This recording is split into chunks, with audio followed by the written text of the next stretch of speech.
Us be be کے ذمے تھا اطمینان کو بچانا. جس نے اسلام بچایا وہ خدیجہ، جس نے ایمان بچایا وہ فاطمہ، اور جس نے اطمینان بچایا وہ زینب. اور یہ جو آج مجلسوں میں اطمینان ہے یہ زینب کی وجہ سے. میں بھی تھوڑے دن پہلے کربلا سے پلٹا ہوں. سفیر بھائی میرا مالک میری دعا ہے کہ ہر ایک شیعہ کو لے کے، فطرت انسانی ہے کہ عورت مردوں کے ہجوم میں چلتے ہوئے گھبراتی ہے. ابھی کربلا میں مشی شروع ہوگی 40 کی، لاکھوں میں اجنبی مردوں میں خاتون مطمئن ہو کے چلتی. یہ اطمینان اسے کس نے دیا؟ کسی مجلس میں ایک دھماکہ ہو جائے اس مجلس میں زیادہ رش ہوتا ہے. عزادار کو یہ اطمینان کس نے دیا؟ سامنے دیکھ رہا ہے کہ ماتمی کی اس کے چھری زیادہ لگ گئی ہے، وہ پھر بھی زنجیر لے کے حلقے میں جا رہا ہے. اسے یہ اطمینان کس سے نے دیا؟ ماں بچے کو ہجوم میں نہیں جانے دیتی.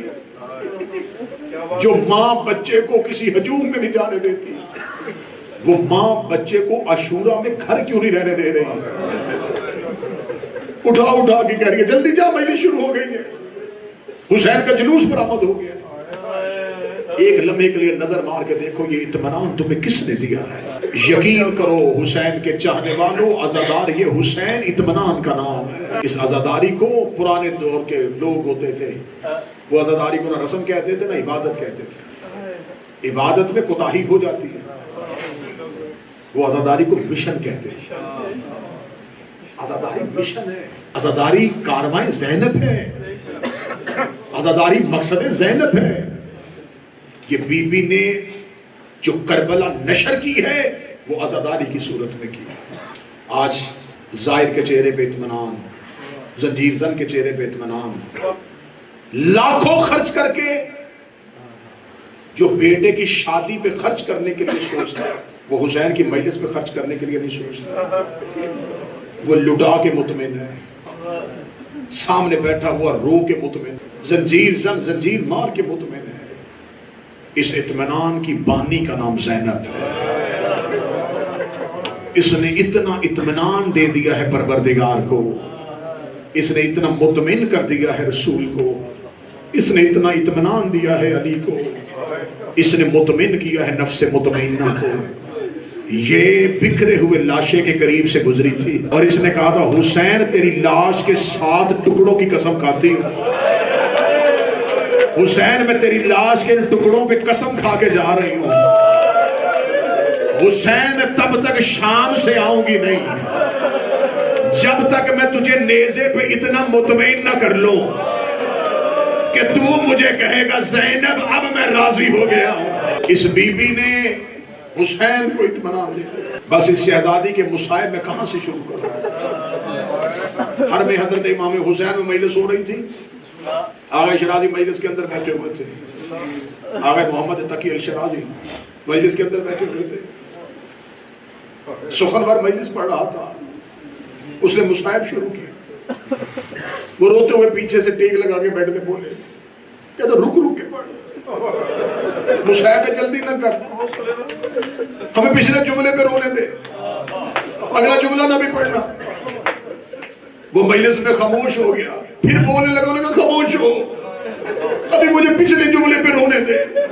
انہوں نے کہا آقا کون سا جملہ ہے جو ابھی تک آپ کو رلا رہا ہے؟ رو کے کہتے تو نے ابھی نہیں کہا زینب شام چلی گئی، میرے مر جانے کے لیے یہی جملہ کافی ہے. علی کی بیٹی ابن زیاد کا دربار، یزید کا دربار، کہاں علی کی بیٹیاں، کہاں شرابیوں کے دربار.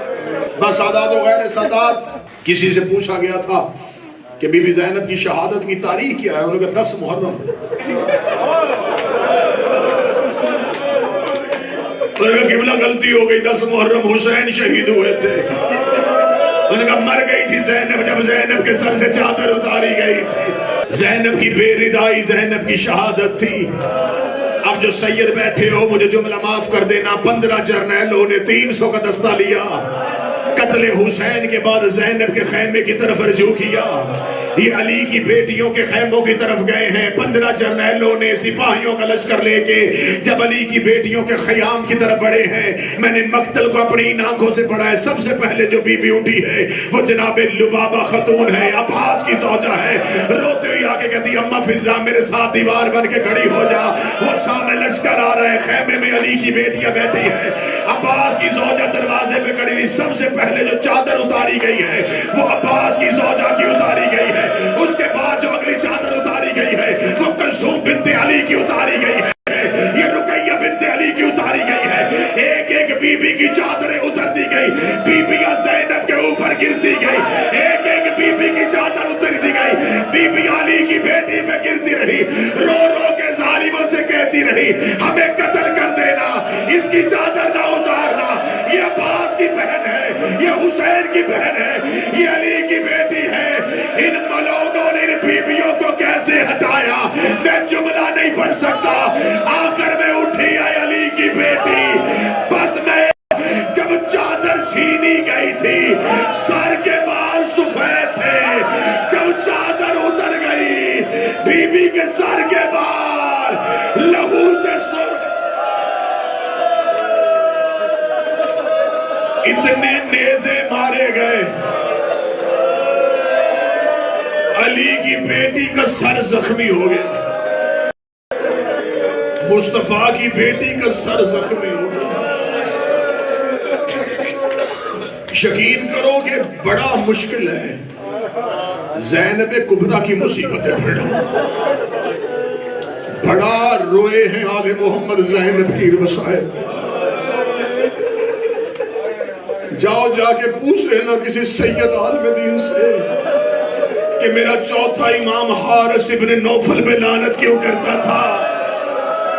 اس حارث ابن نوفل کو عمر ابن سعد نے بلا کے کہا تھا تیرے ذمہ صرف ایک ہی کام ہے, تو نے سارے رستے میں زینب کو سونے نہیں دینا, علی کی بیٹی کی آنکھیں بند نہ ہونے دینا. جو سید بیٹھے مجھے جملہ معاف کر دینا. یہ ملعون ایک نیزہ لے کے زینب کے اونٹ کے ساتھ چلتا رہا. علی کی بیٹی کربلا سے نکلی. کربلا سے نکلتے حمص میں پہنچی.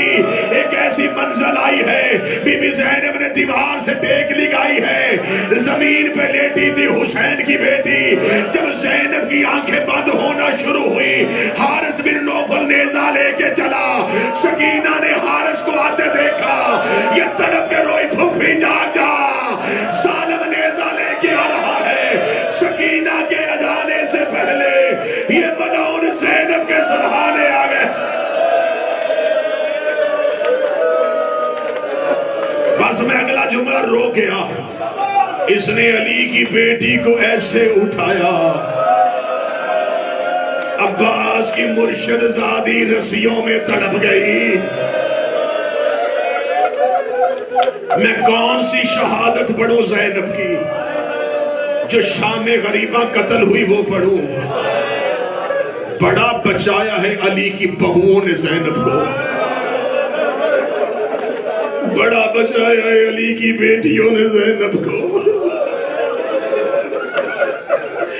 شام میں جب کوئی عورت پتھر مارنے لگتی کبھی رباب آگے آ جاتی, کبھی فروا آگے آ جاتی. علی کی بہویں زخمی ہوتی نہیں, کسی طرح زینب بچ جائے. ایک روایت پڑھوں, اگر سیدوں کا دل برداشت کرے, جو سید بیٹھے ہو برداشت کر لینا, جو عزادار بیٹھے ہو مجھے جملہ معاف کر دینا. جب بی بی پلٹ کے واپس مدینے آئی تھی, جناب مسلم بن عقیل کی ایک بہن ہے ام لقمان, وہ بی بی زینب سے ملنے کے لیے آئی. اس نے بی بی زینب کی حالت دیکھی, دیکھی کہتی علی کی بیٹی مجھے پتا ہے تیری کلائیوں میں رسیاں تھی اس لیے آپ کی کلائیاں زخمی ہیں. بی بی مجھے پتا ہے تیرے بازو زخمی ہیں. بی بی تجھے نیزوں سے جگایا گیا ہے. بی بی مجھے پتا ہے تیرا سر کیوں زخمی ہے. بی بی تیری چادر اتاری گئی تھی. بی بی مجھے پتا ہے تیرا گلا کیوں زخمی ہے, کیونکہ ایک رسی میں سیدزادیوں کے گلے تھے. علی کی بیٹی ایک درد پوچھنا چاہتی ہوں, اب مجھے نہیں پتا وہ درد تم کیسے برداشت کرو گے. مسلم کی بہن نے رو کے کہا مجھے بتا بی بی تیرا چہرہ کیوں زخمی ہے، بی بی تیرا چہرہ کیوں زخمی ہے؟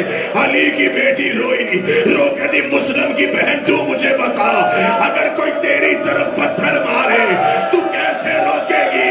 روکے گی دی ہاتھوں سے روکوں گی، روکے دی 36 شہروں میں میرے ہاتھ بدے ہوئے تھے، کوئی مجھے پتھر مارتا اور میں زینب کیسے روکتی؟ میرے ہاتھ رسیوں میں بدے تھے۔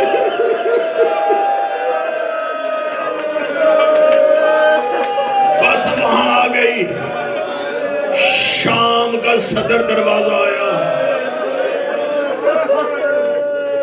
اس لمحے تک سجاد خون نہیں روئے تھے، اس لمحے تک سجاد کی آنکھوں میں پانی تھا، آج میں وہ لمحہ پڑھ دوں جس میں سجاد پہلی بار لہو رویا۔ شام شہر کا صدر دروازہ آیا، 15 اذانیں علی کی بیٹیوں نے شام شہر کے دروازے کے باہر کھڑے ہو کے سنی۔ شام شہر کے دروازے کو بند کیا گیا تھا، اندر شادیانے بج رہے تھے، بدماش اکٹھے کیے جا رہے تھے، آئینہ بندی ہو رہی تھی، بازار سجائے جا رہے تھے۔ جب 15 اذانیں ہو گئی، علی کی بیٹی اونٹ پہ بیٹھی تھی، بی بی رو کہتی سجاد ان سے پوچھ ہمیں کتنا کھڑے رہنا ہے۔ مولا سجاد نے اپنی رسی کو ہلایا، جس ملعون کے ہاتھ میں رسی تھی وہ سجاد کے قریب آیا۔ مولا سجاد کی آواز آئی ہمیں یہاں کیوں کھڑا کیا ہے، یہ ہمیں لے کے چل کیوں نہیں رہے؟ اگلے جملے سے پہلے میرے بس میں ہوتا میں سانسیں دے دیتا، یہ ملعون دیکھنا روکا اس لیے ہے ابھی بدماش اکٹھے ہو رہے ہیں، ابھی بازار سجائے جا رہے ہیں۔ اتنا کہنا تھا یا شام شہر کا صدر دروازہ کھلا، مولا سجاد نے اپنی جھکی ہوئی کمر کو سیدھا کیا، سجاد کی نظر شام کے بازار میں پڑی، سجاد نے دیکھا لوگوں کے ہاتھوں میں شراب کے جام ہے، وہ شام شہر کے دروازے پہ کھڑے ہیں، شام کی چھتوں پہ عورتوں کے ہاتھوں میں پتھر ہے، ہاتھوں میں آگ ہے، ہاتھوں میں لوہا ہے۔ سجاد کی نظر شام کے ماحول پہ پڑی، ابھی سجاد کی آنکھ میں لہو نہیں آیا یا ایک کمینہ اندر سے آیا، اس نے سجاد کے سامنے کے کاغذ کیا، سجاد کی نظر حکم پہ پڑی، سجاد کی آنکھ میں پہلا خون کا قطرہ آیا، زینب کی نظر سجاد کی آنکھوں پہ گئی، رو کہتی سجاد لہو نہ رو، سجاد مجھے بتا ہوا کیا ہے؟ سجاد رو کہتے اماں ظالم نے لکھ کے بھیجا ہے، اب تک زینب اونٹ پہ بیٹھ کے آئی ہے، اس بازار میں علی کی بیٹی پیدل چلے، جو ماتم نہ کر سکے سر جھکا کے ہائے زینب کہے،